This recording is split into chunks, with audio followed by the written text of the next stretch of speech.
In the span of the 6 years that USDC has been introduced as an always-on form of digital money that doesn't take bank holidays, doesn't ride on closed rails, and that actually works all over the world for little more than a basic internet-connected device, you would say to me, well, Mr. Disparte, this is little more than fancy. And then I would say to you that from 0 to nearly 200 countries, and over the same span of 6 years, this activity has processed more than $17 trillion of always-on, on-chain activity. But for competition, not a single bank in the world, and potentially not a single central bank in the world, would be having a conversation today about how can we make forms of money that serve people better, cheaper, and faster, and most importantly, in a manner that also reflects the internet scale nature of human need. Your and my financial needs don't take bank holidays, and the forms of money that we should enjoy shouldn't either. The real breakthrough conversation in payments is the rails. And this is where I completely break free both of the central banking direction of travel and the banking direction of travel, which is that from Agustin Carstens and the BIS, we have described this idea of a finternet. But guess what the structural components of the finternet would be? The same institutions that have had a monopoly on moving money for the better part of 100 years, partnering with each other in institutional permissioned ways. And if you want to create an actual internet of value, where trade and trust are not necessarily sacrificed, then you also have to allow this to be a peer-to-peer network-based piece of infrastructure. And at the end, exactly as Rene described it, the first internet was the dark web before it's the web we now enjoy for household and business and economic continuity. The very early prototypes of crypto were also shady activities with shady characters and shadowy supercoders on the internet. And today, there isn't a household institution, from BlackRock to JP Morgan to Standard Chartered and entities in between, that also want to participate and provide their core services on that infrastructure too. And to ban them from participating in open blockchain ledgers would be to ban any institution from using cloud computing. And that, to me, is the most fundamental policy conversation for payments innovations, is if we want money that moves at the speed and scale of human need in the internet itself, we need to then create an internet of value and not an extranet or an intranet. Because all of the rails up until now are both. We have, in a world, the presumption of guilt is the way we de-risk financial access on the planet.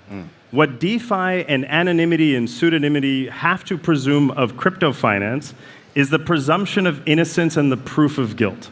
And this is one of the why law enforcement loves digital assets, all of it, including the totally decentralized kind, is because we leave behind digital breadcrumbs of our behavior. And so I don't need to know Umar's identity to interact with him, but I will know through blockchain-based financial activity everything that ever went into Umar's wallet. And so this presumption of guilt has to change so that we could actually extend the perimeter of financial access to billions of people who have no access to finance in the first place. Now, the best argument for DeFi and the best argument for the total distribution and decentralization of crypto is that, number one, we will address financial inclusion questions that are stubborn and will not be solved if we just keep doing the same thing the same way. The second is that they will promote companion innovations like distributed identity, decentralized identity, verifiable credentials, and the crypto is short form for cryptography. The very thing that you and I will enjoy as background tech that keeps the internet itself safe and banks themselves safe are now in the hands of everyone everywhere. This is a great example of where banking, finance, payments, and public sector authorities could actually learn a lesson from telephony. When the mobile phone companies were competing fiercely, and you as end users were locked and your phone number was locked to the provider, right. And also, of course, the physical infrastructure of creating ubiquitous mobile telephony required lots of investments. Otherwise, fiercely competitive companies turned the telephone infrastructure itself into a shareware layer.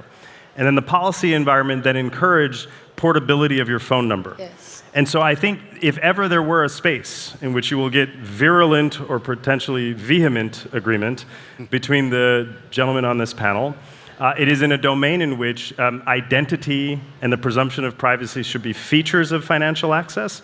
And frankly, it's one of the world's biggest fears of retail central bank digital currencies is the notion of the people and the institutions who are delivering the service to me should not be endowed with a big red button that could potentially disempower people, disempower people or deplatform people from their money. And so privacy and trust are the core ingredients that fuel financial innovation, financial assets around the world. But it gets back to the central point. This should be the space in which there's cross-entity, public sector and private sector collaboration to create ubiquitous standards for financial portability that guard privacy. And the tech is the easy part. Early flight was terrifying. Early banking was terrifying. Early crypto was absolutely terrifying. I've been uploading dollars on the internet for a while now. It's terrifying. But when it starts to work, we can no longer ignore it. We can rebrand it. We could do the Blu-ray DVD debate. But what people want and what markets want are outcomes. But we will not be able to build a future in which everyone everywhere should have access to core human right levels of financial services unless we also allow calculated, rules-based innovation and risk-taking with technologies. Cloud computing was terrifying. And if you were the IT department, for your own job security, you clinged to your server farm like your job depended on it. But guess what would have died with your job? Your company, if you didn't allow your company to use the cloud. In the same way that your industry will also die and payments will also die unless we allow banks and non-banks in a rules-based way to take this early flight of the payments evolution.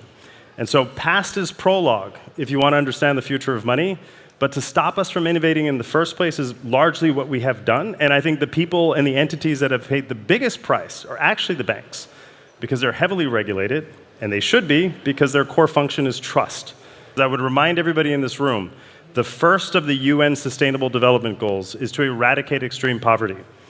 How are we going to do that if billions of people are on the very edges of stuff that we all take for granted because we got to fly to Singapore? And so I think that's the thing that we should leave with. Nothing worth doing is worth doing alone, and innovating payments so that they're accessible, fast, cheap, and trusted is a job worth doing, and we should all try to do it together.